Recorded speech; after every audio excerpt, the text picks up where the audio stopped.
Hi, I'm making some holiday gifts for my family.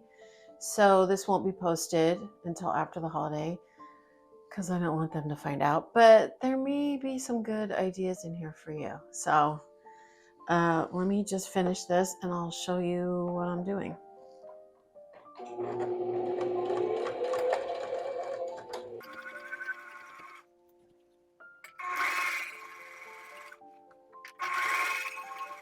This apron I made for my daughter, Sophia. I made her this before and she loves it and wears it all the time. And she said she wanted another one. But she wanted it longer. So I made this one 8 inches longer and I haven't hemmed it yet. And I'm not going to hem it until I give it to her. What I love most about this is this fabric. I can't remember how I found out about it. It was probably Instagram. I think it's fabricstore.com. I'll put a link below. It is this mid-weight, so soft, gorgeous linen. I know it's fancy for an apron, but I don't care.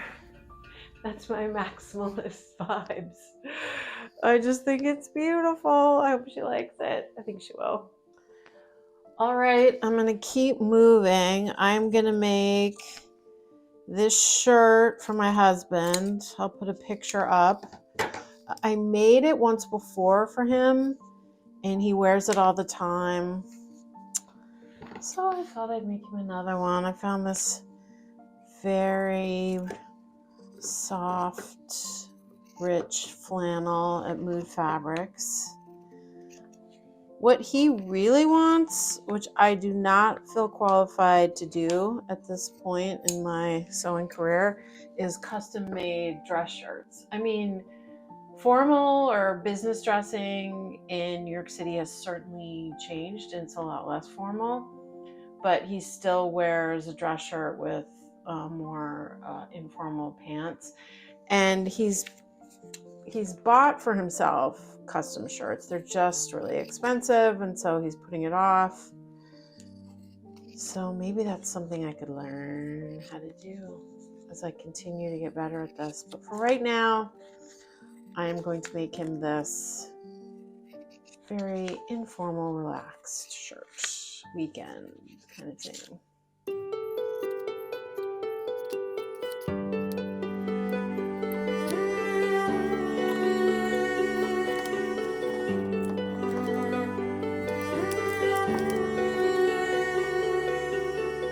This is my other project. I'm making just a fleece sweatshirt for my other daughter out of this stretchy cotton. I am not a big fan of sewing with stretch fabric.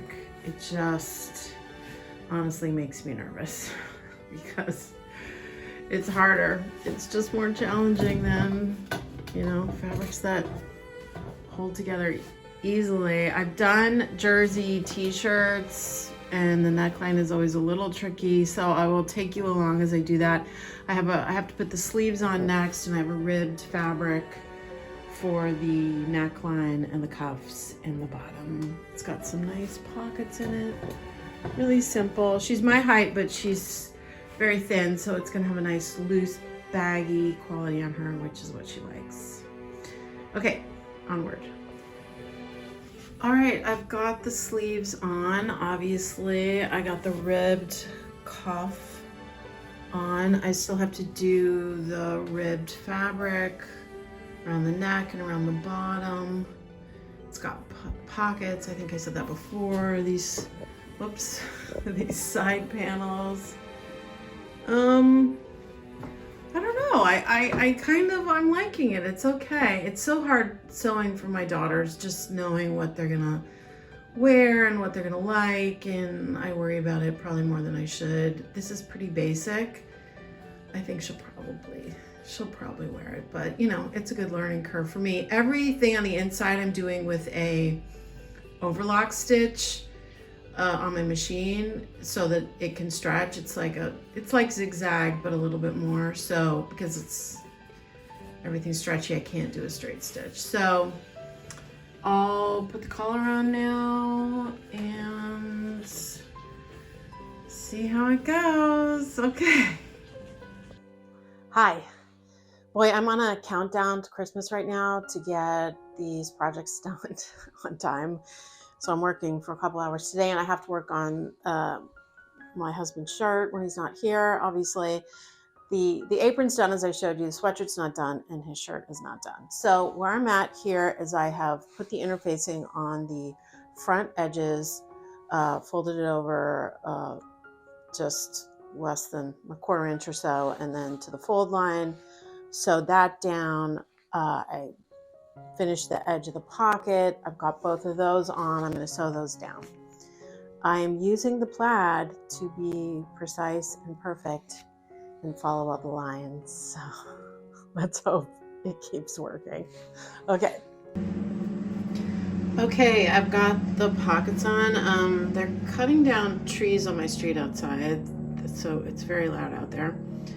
I did not even think to cut the pockets out so that they perfectly line up with the front of the shirt. Now that I'm looking at it, that would have been a cool thing to do. Frankly, did not occur to me.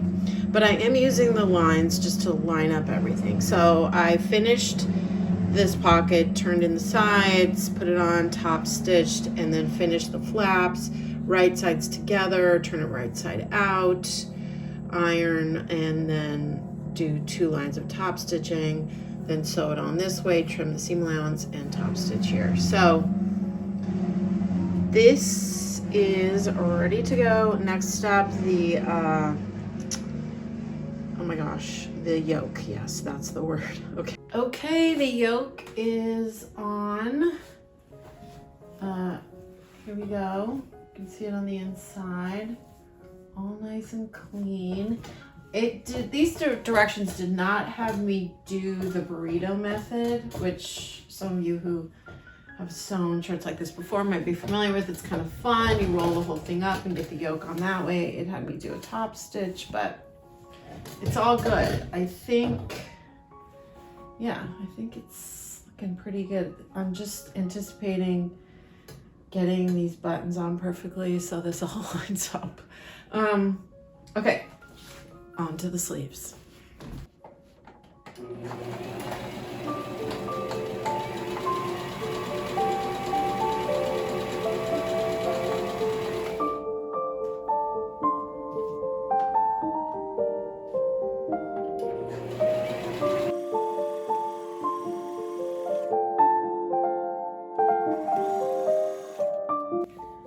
Okay, so sleeves are on. It is coming together. I have to stop for today. Tomorrow will be collar, cuffs, buttons, and buttonholes. And I'll be done. Yay. Okay.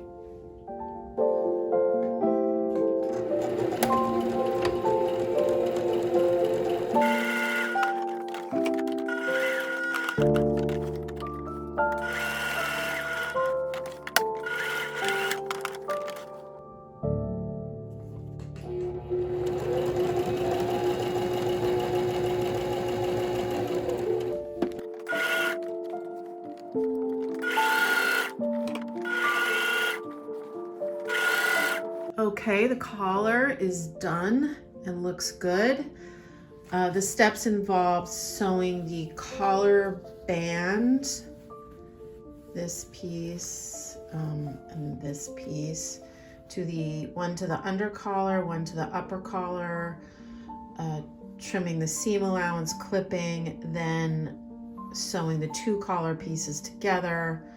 Again, trimming the seam allowance, clipping, turning right side out, pressing, and then attaching the collar to the shirt, the under collar first to the shirt here, and then attaching the upper collar here. And you could slip stitch. I just did a top stitch because it called for top stitching all the way around the collar.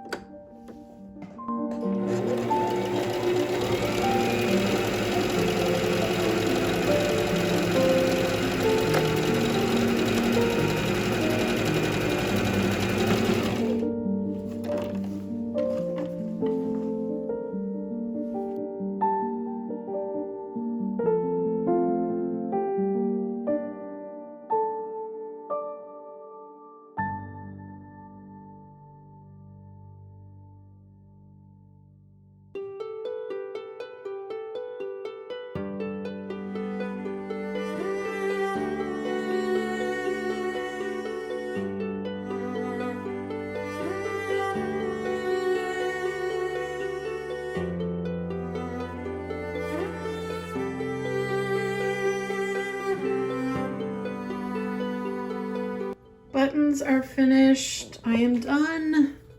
I don't think I ever showed you the cuffs. Anyway, I'm done. So excited, relieved, happy. I'll show you a picture of him in it after Christmas, and now I gotta finish the sweatshirt. So there is a trick to sewing on a stretchy neckband, which I learned the hard way by doing it wrong, and then I found a great tutorial on YouTube, which I will link below because I've gone back to it a few times.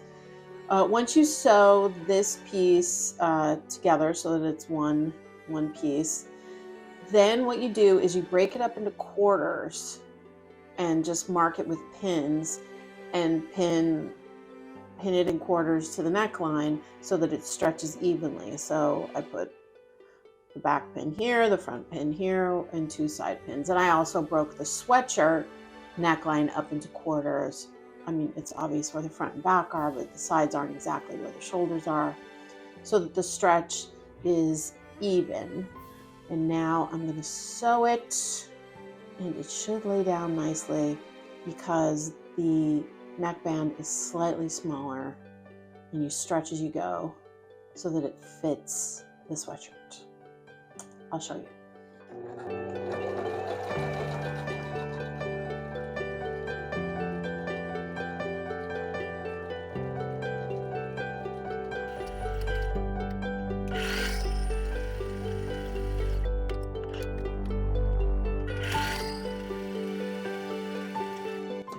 Okay. That's bobbin thread got weird. I think it's okay. Yeah. All right. Moment of truth. Lay it down and see what it looks like. Alrighty. It looks good. It's a little, I'll press it. It's a little curly right here, but I don't think that's a mistake. I think it's going to be fine. I do not have my tag here. I put it, where the heck did I put it? Here it is. I put it on the side seam. I thought it might be a little annoying right back there on the sweatshirt, so. Okay, now the same thing on the bottom for the bottom edge.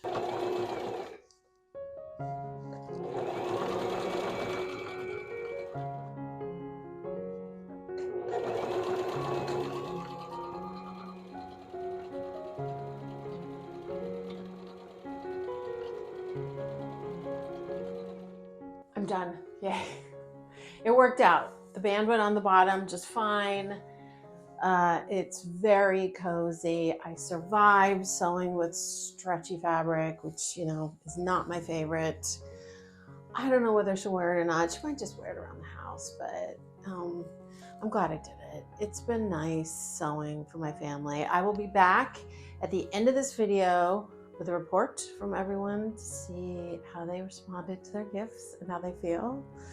All right, thanks.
I love it.